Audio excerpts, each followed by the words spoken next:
Okay, here we go. First one, very first one you said was pictured rocks. Oh, um, yeah. The thing about pictured rocks is any time of the year, it's a great place.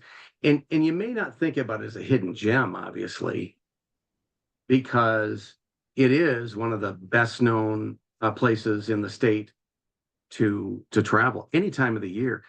But here it is wintertime. We were just talking about all the snow. People generally don't go to places like Pictured Rocks or Tequamanon Falls or Bond Falls in the wintertime. And that's a huge mistake because, or let's have another one, Kitchity Kippy, all in the UP up there. Well, these are spectacular winter, I would call it paradise scenes that are very uniquely Michigan, beautiful, and they're all very different from each other. Very different. Um, Interesting, natural, almost phenomena. But most people go when it's warm and comfortable and it's beautiful at that time of the year. But this time of the year, when you go to a place like Pictured Rocks, quite often you might be going in a snowmobile. And then when you get in there, you get up close to those cliffs, you get off your snowmobile, turn it off, let the silence kind of, come into your brain because of all that. And then, walk up toward the cliff and you see Lake Superior, especially on one of those blue sky winter days when the sunshine is just shining off the lake. And you'll see some ice cover for a while. Depending on where you are, you might see some ice climbers climbing up the frozen waterfalls that cascade over the cliffs of Pictured Rocks. Spectacularly beautiful. It's a scene that you'll never forget in your life, and you'll always think of it as one of your best days. I actually had a friend of mine. Actually, I just heard from him today. Strangely enough, he was a travel writer. I think he's retired now, but he's down in Carolinas. I think he's somewhere down south. He's got a great Southern accent. He had never really been in snow before we brought him up to the Pictured Rocks areas. And it was about this time of year. It was 26 degrees below zero that day. And here's this guy from down south. Now we fully geared him up. He had every snowmobile gear that you could imagine. And when we started that out, I remember seeing his eyes were about as big as saucers because he's thinking, what am I doing here? And got that helmet on him, everything. Yeah. Ended up by the end of the day, without going into too much, told me he had one of the best days of his life. Those are the experiences that you'll have. Pictured rocks, for people that don't know Michigan, where is Pictured Rocks actually located? I mean, how would people find it on a map? Yeah, so if you're most of your listeners will be in the Lower Peninsula, and of course most of our population is as well. So just take that drive up north, however you want to get there, get to the tip of the Mitt, the Mackinac area, and once you cross that big beautiful bridge, the Mackinac Island area, of course, once you cross the Mackinac Bridge, make sure to take US 2 or keep on going on 75. You can go a couple of different ways.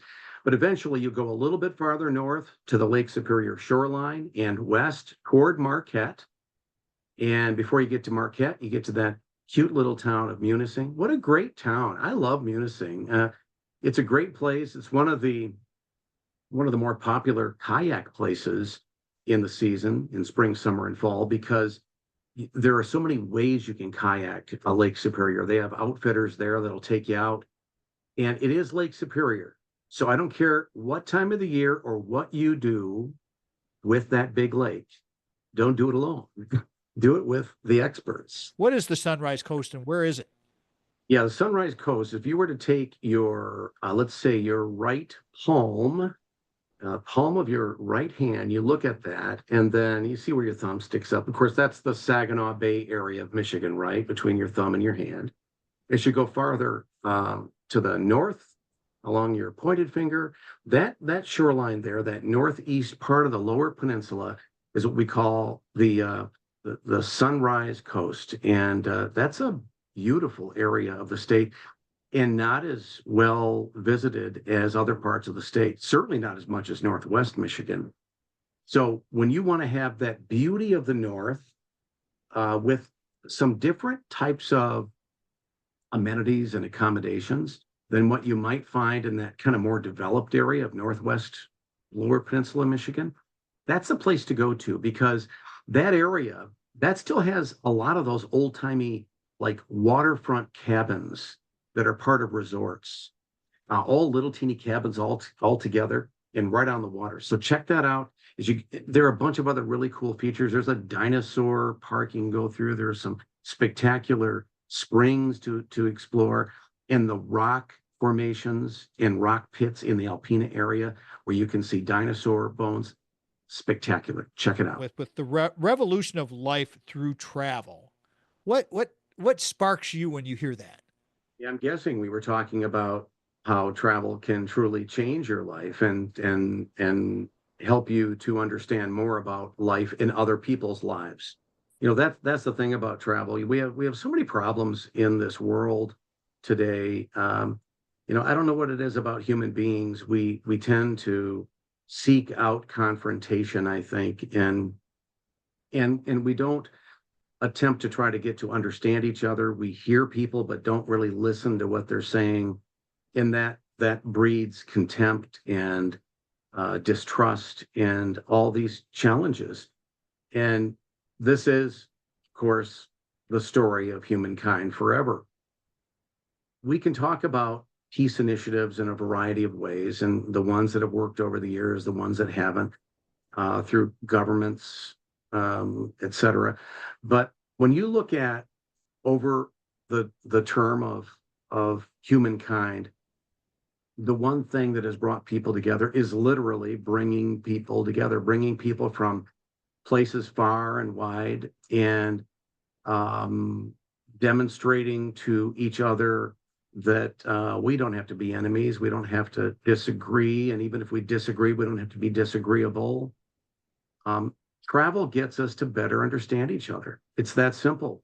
What did you mean by eco travel? Eco travel, economic travel, eco No, travel. like ecology. A lot of people today, and I think this is a great thing. Younger people they're looking for ways not to harm the environment. So eco travel, environmental, travel, we want to call it. They want to make sure that their presence there isn't actually making that place something other than what it is. We have a problem with a lot of national parks because people from around the world don't want to travel as Americans like to believe we want to travel, and they accidentally damage things.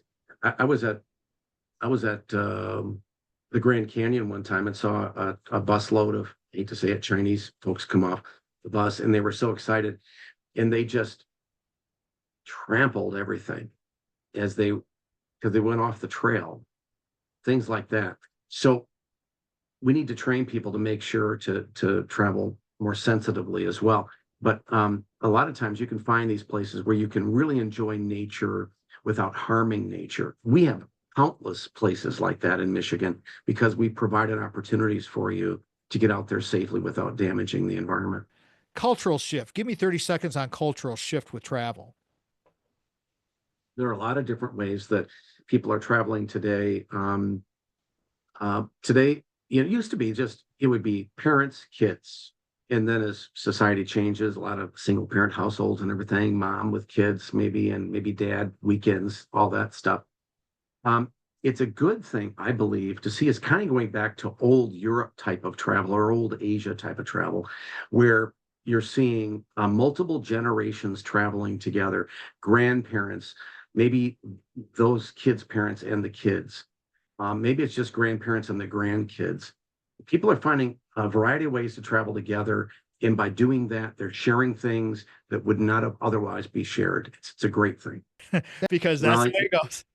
How would well, I connect with you? I am still doing the radio show with WJR, the Michigan Travel Show, airs Sundays at 4 o'clock, and it's on podcast. So you can find the Michigan Travel Show wherever you find your favorite Tom Matt podcast out there. And of course, the show is on a network as well. So I think we actually share some radio stations that we broadcast on. So that's fun. But weekdays, I am now consulting for a firm called MMGY Next Factor, and that's my real part-time gig. So what I get to do there is I get to help communities all around the country and actually around the world understand how to make their communities more livable, more visitable, in a way that Pure Michigan was successful. And it's been really rewarding. And the best thing about it, I'm not working Monday through Monday. So it's a consulting job. So I work a certain number of hours a week and really am enjoying that. And everybody wants to know about the Pure Michigan story and how they can do that. All places around the world. That's how successful Pure Michigan has been. And now under Kelly Wolgamott's leadership, it continues to move forward. So I'm thrilled about it. If you do want to contact me, just send me an email. You can actually just send an email to WJR. The lineup is there on WJR.com, and you can always find me there. Talk about some of those fun things you have over there. I know you have that toboggan run and all those fun things on the west side of the state. Give us some of the fun things on the west side, and then we'll go over to the east side and see what the fun things are over there. Because that's the thing about Michigan, Dave.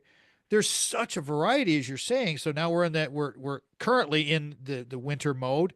But talk about that fun stuff that we can do with the kids, that multicultural, multi-generational fun things. What's that all about? Yeah, well, I think you're talking about the Muskegon. It used to be Muskegon Winter Sports Complex, but I think they call it the Muskegon Adventure Park now because, yeah, they have the luge, which is incredible. But they also have a luge which is on wheels. So in the non-winter months, you can still learn how to luge, and it's really great. Great ice skating areas and hockey playing areas. They have a zip line there. It's just a spectacular place. I just love it over at Muskegon State When Park. you traveled to Germany, what were some of the things? Because I know you traveled internationally a lot. I just picked Germany for one because I know for Mhm. sure you were there. What did the international people, what did they want to know about Michigan that we take for granted? They wanted to experience a combination of the city and the outdoors, kind of the freedom of being in a wilderness environment that's really safe and still close to communities. There's a country like Germany is relatively small for the population that they have. And yeah, they have a lot of, don't get me wrong, they have a lot of beautiful natural areas, but not like we do. Not areas that are not managed at all. Big national forests and things like that. There's not a lot of that left, um, compared to, per capita at least.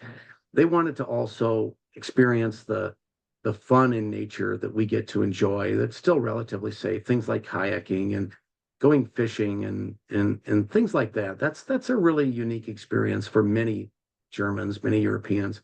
Meanwhile, they've heard the stories of Motown. They've heard the stories of, the sports legends that have come out of Detroit. So Detroit is very much on their mind in a very positive way.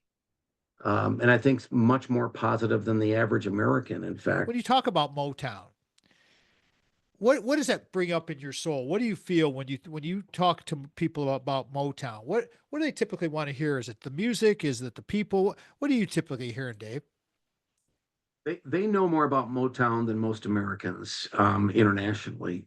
So um, in my case, whether I'm talking internationally or domestically about Motown, I think about heritage, the heritage of a place that literally created its own genre of music, engendered from the beat of the city, the beat of manufacturing, of people who, um, hardworking people who put in the time and work together in rhythm.